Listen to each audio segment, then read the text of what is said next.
We are back on Morning Line. Thanks for joining us. We're talking about animals, rescues, and boy, there's a lot of good people that do that here in the mid-state region. And with us this morning is Amy Haverstick. She's one of them. A growing army of folks. More people are joining, it seems like, and getting involved.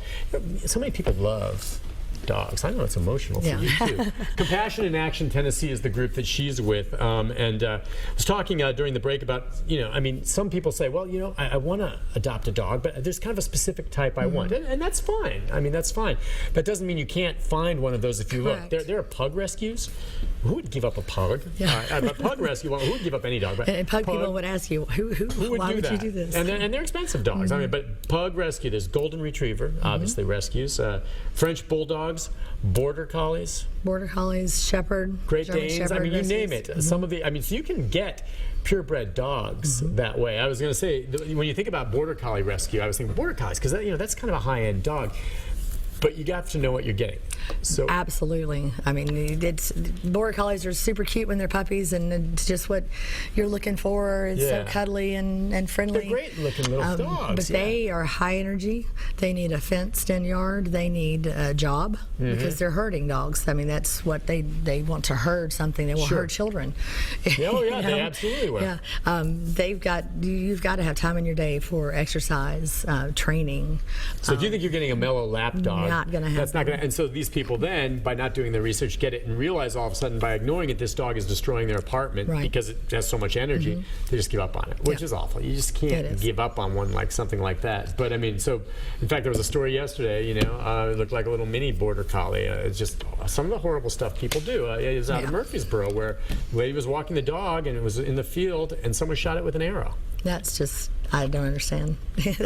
Those things will never make sense. I mean, just targeted it with an arrow and killed it, shooting it with bow and arrow. And they're looking for this individual. I wanted to mention that because we want to keep that out there, to catch those responsible. All right, as far as the difference, okay, now we have a lot of shelters. In Mount Juliet, there's a great one, and there's a big fundraiser coming up, for some of the groups. And so I don't know if that's going to go toward the shelter there, this turkey trot. No, it's for our organization. Yeah, for your organization, but it's going to be in Mount Juliet. It is, and I believe the shelter is going to bring some adoptable dogs. Yeah, so they'll be out there. The turkey trot 5K. Now, you have shelters like that I don't know. A lot of them will say that they're no kill. So that means they'll take animals in until they're full. And then when they just can't take any more, they have to turn them away because it's not a kill shelter, which is admirable, all right? But there are shelters or there are places like animal control where it is kill. And you understand, talk about that distinction and how people need to understand, it's not, bad animal control. They are the last in a string. They have to do their job. Yep. Animal control is there. When you have animal control in a county, which many, I would say probably the majority of Tennessee counties do not have animal control. But when you're fortunate enough to have animal control, they've got to do their job. They're there to pick up the at-large animals, the abandoned animals, and they've got to bring them in to their shelter, to their facility. When they're full, they're full, but they still have to do their job. They can't leave animals starving in cages, but they have to do their job, which means there's only so much space. Now, some people are going to say, well, why kill them? What's the alternative? You either starve them to death because you don't have the food and they all suffer, or you let them back loose, which of course you're not going to do because they're going to get hit by cars, starve out. So they have no choice. The alternative is euthanasia. Yeah. And there, in my experience and in my time, my opinion is there are many worse things than euthanasia. Euthanasia, the definition is a good death, and it still sucks. Yeah, it's still real hard. It is, but sometimes that's something that is the way it is. We as a society have not gotten to the point that we can save them all. So until we do that through education, through spay-neuter, through more people opening up their homes to animals and we've got to get it under control. There's not an alternative. And you can move them out to rescues, which Mount Juliet Animal Control is great. They have a volunteer organization. Friends of the Mount Juliet Shelter, I believe, is the name of it, and they work tirelessly to work with other organizations, with adopters and other places to get those dogs moved out. But again, there's times where there's only so much you can do. For example, like Metro is open admission. Right. So if it comes in, they have to take it. Yeah. that creates your space problem. But they also adopt out a lot of dogs. They've been working They try working to very do that, hard to move them work out. with local organizations to get them out of there. So, But there was a time, I'm trying to remember, I mean, it was a few years back, but I mean, when we had the director of Metro Animal Control come on, they talk about, Nick, I mean, we put down over 100 a week. and that's a lot. 100. Now, as far as you know, and I know you don't work over there, but I mean, I imagine to some degree it's improved. I mean, Yes, well, they have a new director and several new staff members that have greatly improved that. yeah. I Well, don't and know not what just the number that, is, because but- the director I dealt with, Judy Lauterbach, was terrific. I just think part of it is because of groups like yours. Yeah, they've got that it. it's. I mean, have you heard that they're putting down as many? And I haven't checked with animal control And in a I while. don't know what that number is, but I know now they're working with groups like Nashville Pity, who does amazing work with getting pit bulls and pit bull type dogs out and adopted. They're very good at what they do, but then they've built a relationship with Metro so that now they can pull from there. Yeah. Where a lot of those things have changed. To make things better, they're working with a pet community center on the feral cats that are brought in or that are trapped or people call about to get them spayed, neutered, and released. Right. So but the feral cat problem is a whole other Know what do you mean? Just whole other Pandora's box. yeah, you don't see them as. I mean, feral cats are real. They're cautious, right? You don't see them that You often. can't scoop them up and love No, them. you can't. Usually, you've shouldn't at all. You've got groups of feral cats usually living around dumps. Dumps Because that's or where they have access to scraps. a and all. restaurant Yeah. or any place like that. In Wilson County, particularly, I know that our feral cat situation has really exploded a lot more. That's one of the things that we want to do with some of the funds from the Turkey Trot is to work on doing some what you they call trap? TNR. It's trap, neuter, release. Okay. Or spay. Yeah. So you trap them, you fix them, and then you put them back out there. Because once they're in a colony, they live in colonies and they can maintain their own colony. And if they're not reproducing, at the alarming rate that cats reproduce, they can have 3 litters a year. If they're not doing that, then they sort of just maintain and don't grow. But they do you release them back out into to where they were. The place where they were. Right. How often have you seen some of these feral cats make good pets? Is it hard after they go through? Rarely. Very rare. Because they've just grown up in the wild and that's all Right, she they're wrote. not going to trust people. Now the kittens. I've seen that's a lot of different. kittens be pulled when you do the trap, the TNR. The kittens are under 2 months, then you've got a shot. 3 months, it's a little more difficult, but it can be done. And it just depends. And everything's based on the individual animal. It depends on their whole psyche. Sure. But as far as taming a 3-year-old feral cat, you shouldn't hold out hope for that. No, it's probably not. In rare instances, sometimes people start feeding a cat and then they'll get used to you, but they'll never be completely tame. Right. They'll Then always there's be a little bit also, wild. we have an issue with what we've started calling community cats. Some people like that term, some people don't. But it refers to a more tame cat that maybe has shown up in your neighborhood. Maybe someone moved out and left their cat, or it's wandering. And it is friendly, but it's not your pet.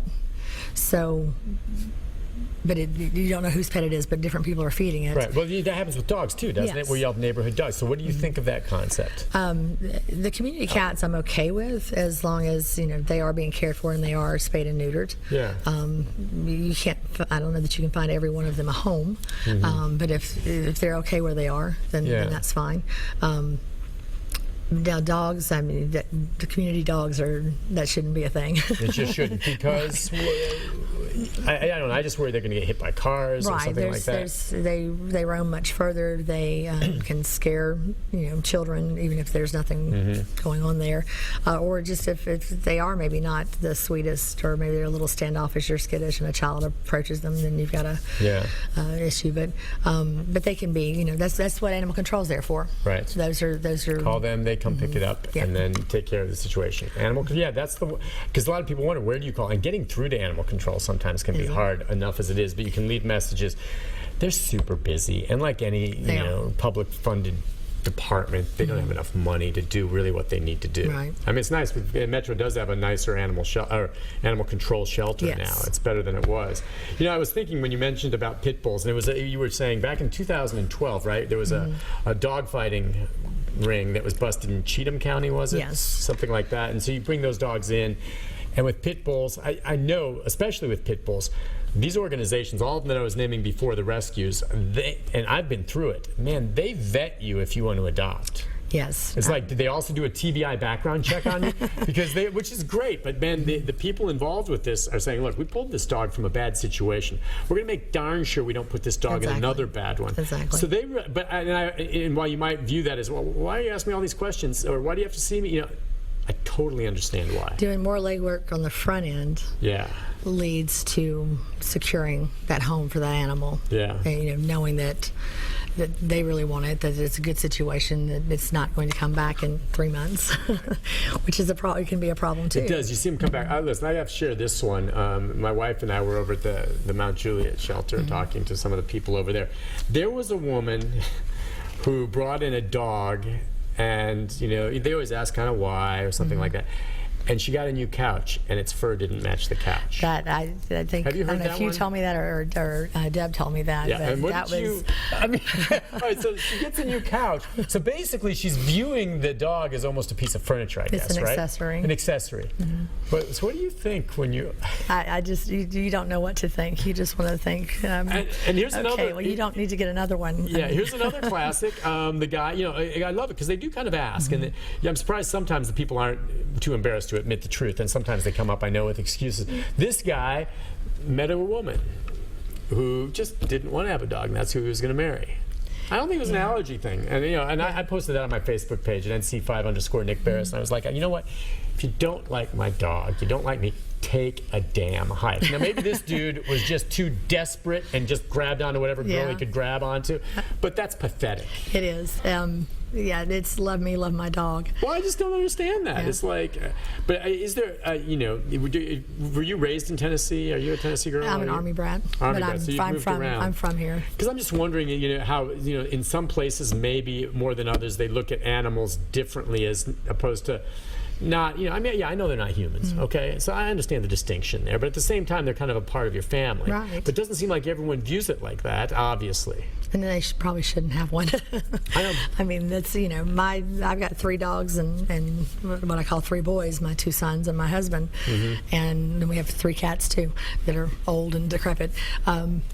But it's a whole balance thing. I mean, my kids love those dogs like, you know, Right. they're not quite a sibling, but they are. They're part of the family. It's one big pack. And So when you tried to vet them, have you, and I don't know if you've dealt with this too much, but I mean, I suppose you've heard of cases where you deny someone a dog. Does that happen? What do you think of? Like, how does that go down?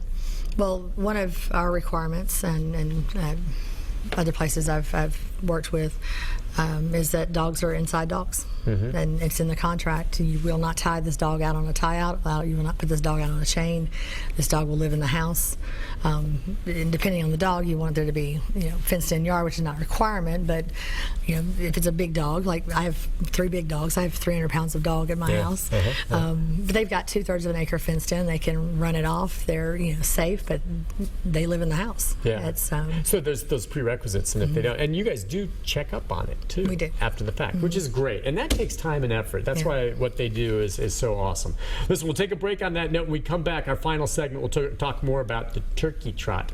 I'll be out there running, working it off before my Thanksgiving turkey. That's all right. We'll talk about that. And we haven't had a lot of calls this morning. I suspect a lot of people just listening, a lot of people know this. If you have a question or comment about some of it, I hope you'll give us a ring. We'll be back, our final segment with our guest. Lots more to talk about right after this.